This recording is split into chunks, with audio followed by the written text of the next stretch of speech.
Ang init. Oo, ang init ng panahon. Pero yung tanong ko sa'yo, mainit ba ulo mo? Madali ka bang mapikon?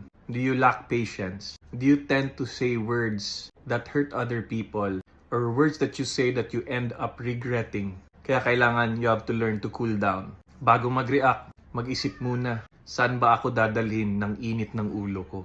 Am I too impulsive with my speech? Alam mo, one virtue that we should develop, lahat tayo, is self-control. Ito yung kinokontrol natin ang ating emotions for a greater good instead of letting our emotions control us. Hindi ibig sabihin na galit ka, tapos bigla ka na lang sisigaw o mag-express ng iyong galit. You have to learn to temper yourself. Kaya temperance is important. Kaya naririnig din natin that you are also losing your temper. So what should we do pag mainit ang ulo natin? First is be aware of God's presence. Pag nagagalit ka, isipin mo muna si Lord. What will Jesus do at this moment? Second, think about the result.